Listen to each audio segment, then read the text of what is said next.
What's up, everybody? Happy Tuesday. It's Al. I'm sitting out here on the porch on the stoop. It's a beautiful day. God is good. Weather's nice. I wanted to do this video in reference to something that I've talked about with a lot of my friends and people that I know. It's about music. Music and faith. Music and Christianity.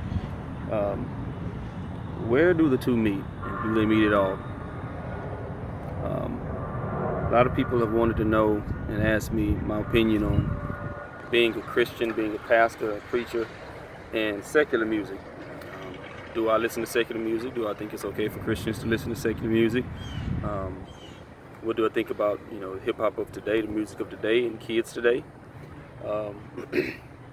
So I just thought I'd make a video, give my 2 cents on this subject. First thing that we need to look at is music genres. The different music genres don't necessarily define what's secular, non-secular, what's good and what's bad, because the lines got blurred years ago between what we as blacks listen to called gospel music and soul music. Those lines got blurred so many years ago. It's been too long for us to even be able to tell. Ray Charles had a lot to do with it, but it even happened before Ray Charles. But those lines got blurred many years ago, and a lot of what we now know as genres were created to be able to identify where to put certain people. Where do we put the black people? What kind of music is that they're making? What kind of music is this these country folks are making? So it was used to. They were created to just identify who was making what. Now, when you're talking about secular music and Christianity, first thing we have to do is we have to define what's secular. Now, I know the Bible talks about us separating ourselves and being separate, called out from among them, being a peculiar people. But one of the things we have to understand about scriptures like that is it speaks more to the matters of the heart. Not necessarily the music you listen to, but how you live, how you act, how you treat people, how you love one another. We're called out from among them. In other words, we're called out to treat people differently than the world treats people, to love differently than the world treats people, to present Christ. That's how that's what those scriptures allude to, and not necessarily legalisms. When we deal too much in legalisms, we start to sound like Pharisees and Sadducees. And we all know what Jesus thought of the Pharisees and the Sadducees.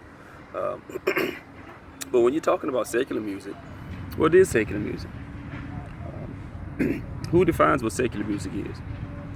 I think that we as people who like to think that what we do is the only thing, no matter where you come from, whether you're black, white, Hispanic, red, black, blue, purple, or brown, we have to understand that what we render to the Lord and we call praise and worship and gospel music, whatever we do, that's not the only thing that's around. We didn't write the book on what music to the Lord sounds like. So I think when you try to define it based on what you listen to on Sunday morning or Saturday night, I think you're on dangerous ground, and you're on grounds to put yourself in a box that you don't need to be in.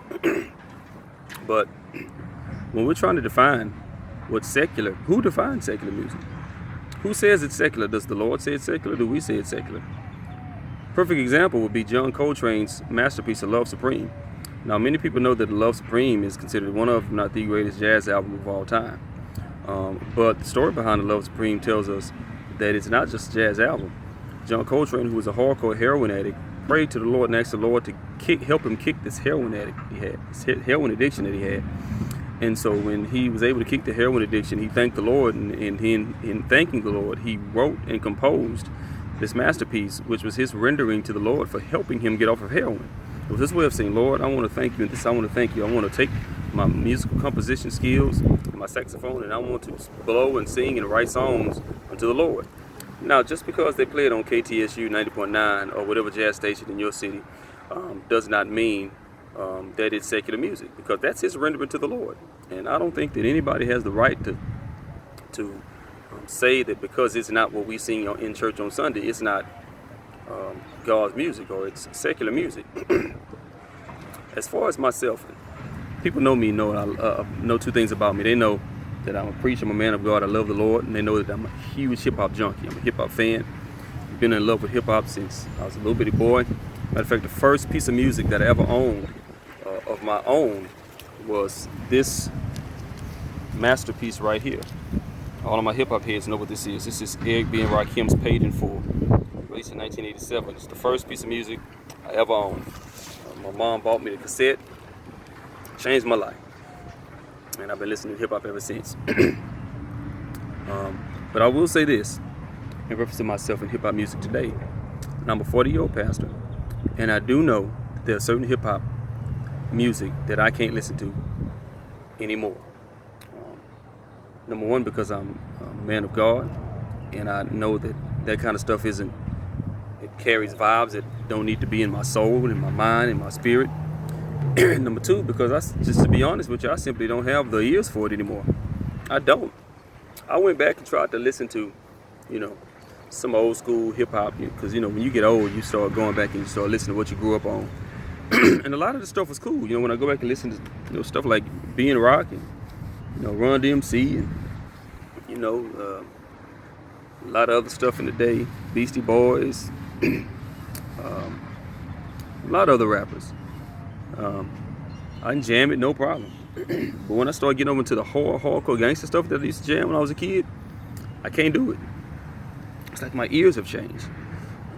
I tried listening to NWA's second album one time, about 3-4 years ago, because I used to love the music when Dre was first starting to find his sound, which led to the G-Funk sound. And I just couldn't make it through like 2 songs. I was like, oh my God, the music is still crisp, but just the lyrics, I just can't take that into my soul anymore. And so I know that as a hip hop head, I have to guard what I listen to. I can listen to Talib Kweli talk about the struggles of black people, or Mos Def. I can listen to Common talk about the struggle in the system, be positive. I can listen to Kendrick Lamar talk about, use his vivid lyrics to talk about the struggles of Compton, California, the struggles of young men today. J. Cole paint vivid pictures, and I can listen to these brothers, and I can listen to people like Open Mike Eagle, who's an underground brother, talk about young people today in the streets and the innovations that we're making. A lot of other underground rappers who aren't necessarily mainstream, because mainstream's playing that craziness right now. I can listen to a lot of these brothers because they're feeding me, good vibes, positive vibes. Talking about something positive, talking about uplifting my people. I can't listen to things degrading women as a husband. Can't listen to things talking about selling drugs, you bragging about selling drugs. That's why I can't go back and listen to a lot of Jay-Z's old stuff. I was really, impressed with 444 because I just couldn't understand how he could continue to make albums talking about how he used to sell dope. And I mean, we know Jigga, you used to sell dope. Okay, what else you got? So to hear him talk about other things was refreshing. But I feel that as far as music like hip hop music, and even music like R&B and soul music, things of that nature, I feel that you should not listen to anything as a Christian that feeds your soul negativity, that feeds your soul negative vibes. I feel that you shouldn't feed anything that's going to influence you to do things that you shouldn't do. One of the things that I do, as you see this album I have here, just got another one. My wife got one and she likes this. We collect vinyl. We're vinyl collectors. Avid lovers of music. Listen to jazz music, all kinds of music. Just lovers of music. And that's one of the things that we do. We listen to things that feed our soul, that give us positivity, to put us in good moods. As a married man, I listen to a lot of R&B, soul music that makes me think of my wife, how much I love my wife. And anybody who says that it's wrong for me as a pastor to listen to, Stevie Wonder or Al Green, or Marvin Gaye talking about loving a woman, I'm gonna have to call you out, because if you're a married man or woman, you didn't listen to Jesus Keep Me Near the Cross on your honeymoon. I'm pretty sure you didn't. And if you did, you're probably no longer married. So let's be real. As a married man with the wife that I love, there's nothing wrong with me listening to another man pouring out his love for a woman and thinking about how I love my wife like that.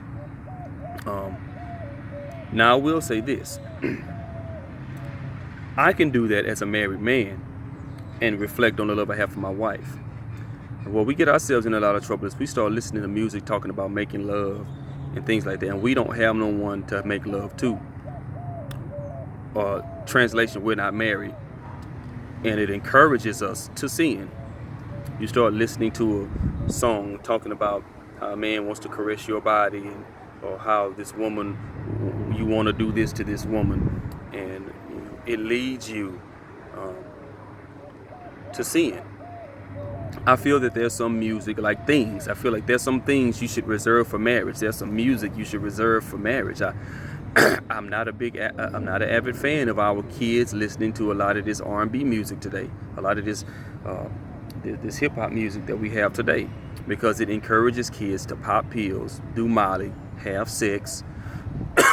When I was growing up, I hate to sound like an old fogey, but when I was growing up, you had songs like "I Get So Weak in the Knees," song that talked about SWV talked about the feeling they get when she sees the boy that she has a crush on, or "I Like the Way You Kiss Me When We Playing the Kissing Game," which was a song that talked about innocent young boys and girls sharing a kiss.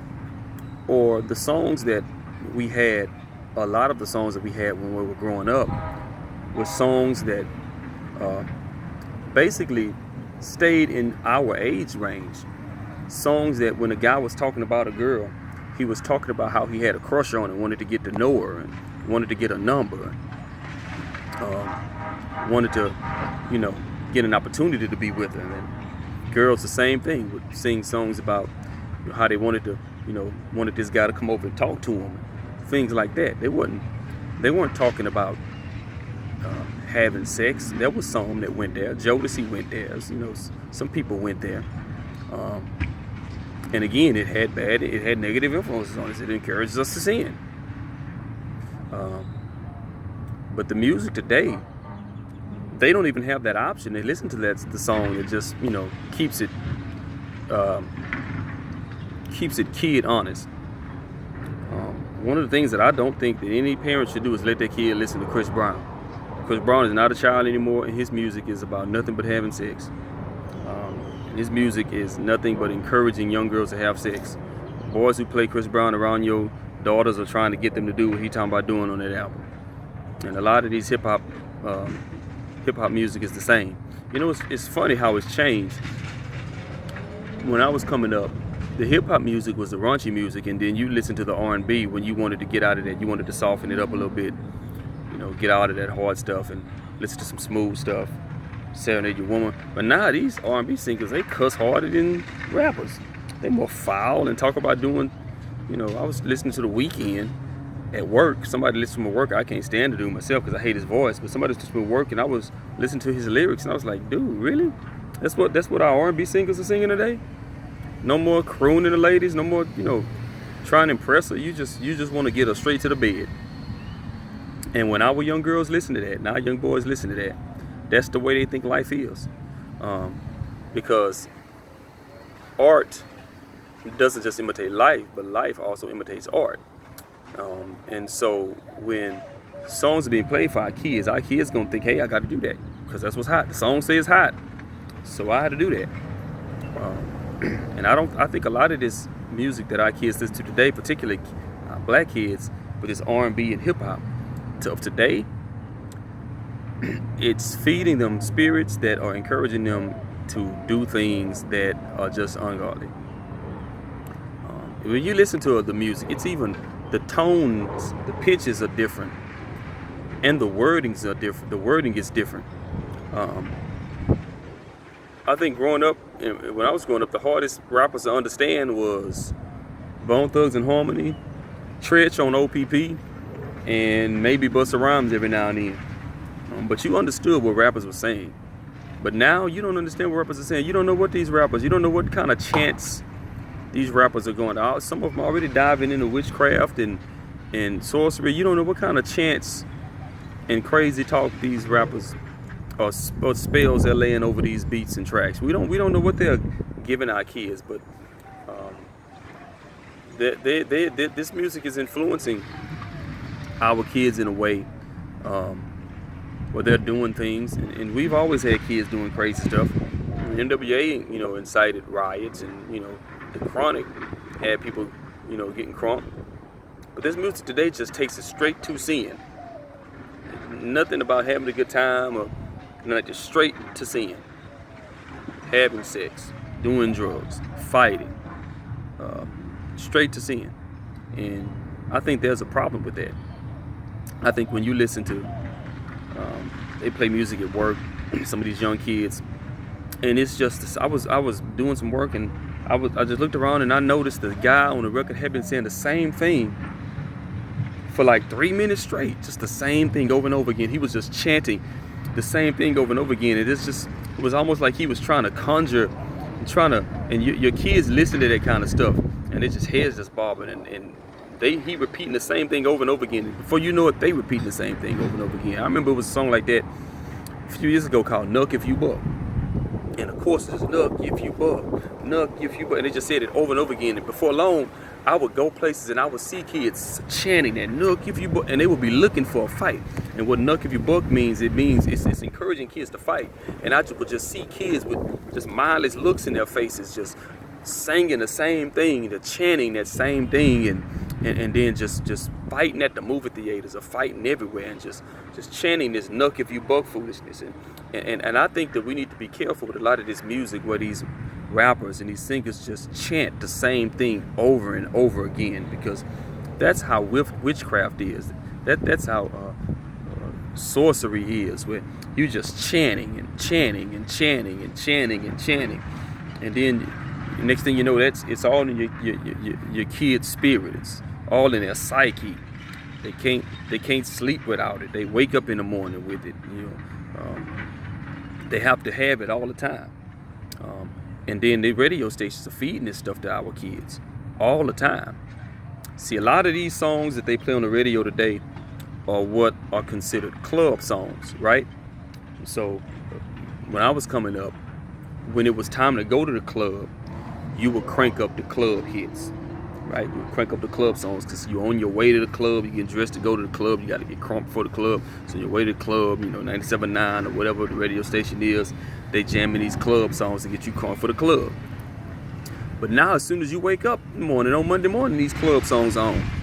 And they on all throughout the day, the same chanting, clubbing, and they just keep our kids in a constant frenzy where they can't hear nothing else, and they can't concentrate in school, and they can't hear what you're saying as an adult, and they can't pay attention, because this stuff is just hypnotizing them. It's all in their psyche, it's all in their mind. And like I said, it's not encouraging good things. These people aren't chanting encouraging things. It's not like Nas a few years ago, who had that song where the chorus was, "I know I can do what I want to be. If I work hard at it, I'll be where I want to be," which was a song that a lot of people clown because they said it's too positive. But what kind of foolishness is that? Nobody's trying to tell kids they can be what they want to be, and you think it's foolishness, you clowning it. So I think a lot of the music today is just leading our kids down the wrong path. There's nothing, and don't get me wrong, you have some brothers out there who pushing positivity. You have your Kendricks, you have your Coles, you have a few other brothers out there pushing positivity. But the problem that I have is when it comes to mainstream radio play, they seem to only be pushing the things that encourage our kids to act up. Kendrick dropped Good Kid, Mad City a few years ago. Good Kid, Mad City was a classic album, no doubt.